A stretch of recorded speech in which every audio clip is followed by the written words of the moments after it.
Welcome back into the Sports Source. This segment brought to you by Games and Things. If you're wanting to make your home more fun, add a pool table. I had one in my home as a kid, and boy, it was great. I had all my buddies loved the pool table. Everybody loves a pool table. And if you need a pool table, you want an Olhausen pool table. It's the name in pool tables. And you know who's one of the top 20 Olhausen dealers in America? Games and Things. Matter of fact, they're number 12.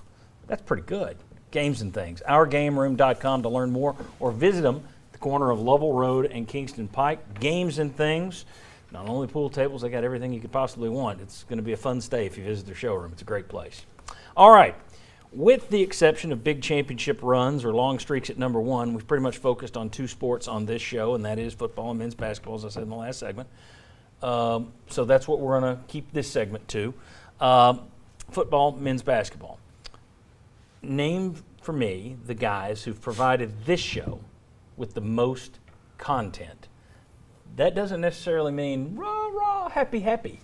That could be rah, rah one day and hate that guy the next.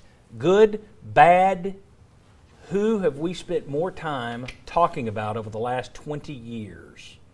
Gentlemen, I will start down there with Chuck. Well, the first name that comes to mind for all of these reasons to me is Bruce Pearl. And I think Mike touched on a lot of that. He had you ranked number one. He had the fan base energized. He did all of that. But he had you ranked number one, and he ends up getting the show calls.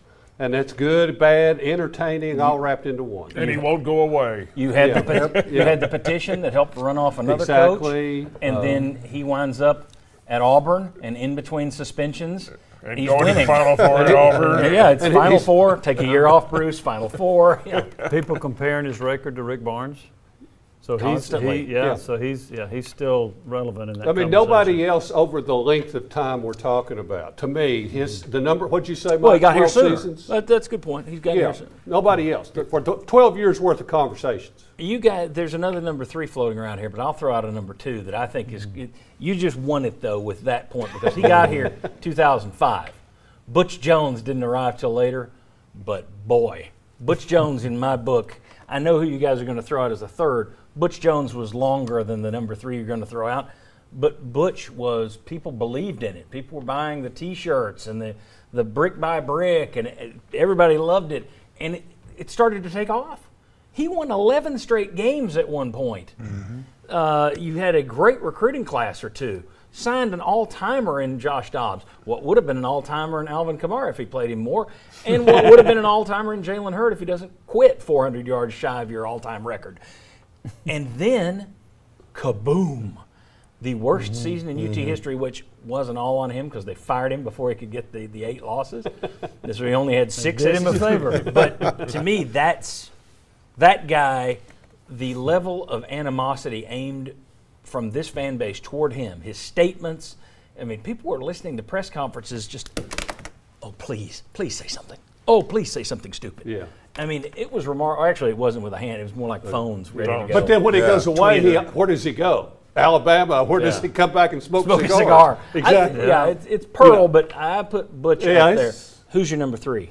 Well, before I was just going to say, go with ahead. Butch Jones, it wasn't a blowing up a cigar; it was a dynamite. Lane Kiffin, and Lane Kiffin was only here a year, but there also when there were coaching searches, whose name kept coming up?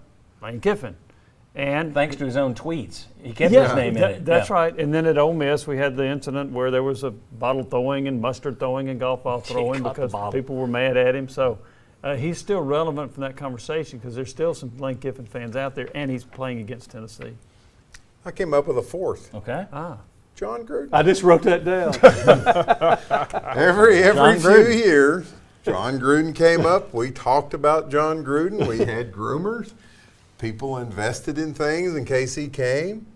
And then there it goes. I had clients tell me that he was in their restaurant. Will he be in the next coaching even search? though he was never here, except maybe to go to a football game. Yeah. Will there be groomers in the next Tennessee coaching I search? think he's finally. He's available. Yeah, he's available. I think the fact that he's available, Tennessee actually might have been when the worm turned. The storm went back out to sea. Can't you imagine if Tennessee had gotten him and all that stuff would have come out? Doesn't that just smell like what would have happened at Tennessee? Yeah. But Gruden, that's legit. He deserves to be on the list. But he would have won here. Yeah, that's right. Because everybody else has. Right. He's got property here. I remember he told somebody that I know that, and I don't think he was seriously considering it, but he told me, it's the first thing I'd do. All these freshmen that come in and play, they'd all red shirt. And I said, yeah, and that's why you'd lose. if he actually said that, yeah, that's why you'd lose. Oh, boy. That is not, I mean, he was what, a grad assistant here for a year Yeah. and was big buddies with Sterling. So that's a knock against him. All right.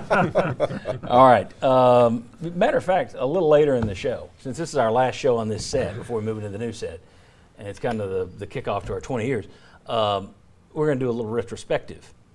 Jon Gruden might pop up on our set a couple of times in that retrospective. So, anyway. All right. When we come back, this is a chicken or the egg kind of conversation. What's more important to Tennessee's overall success?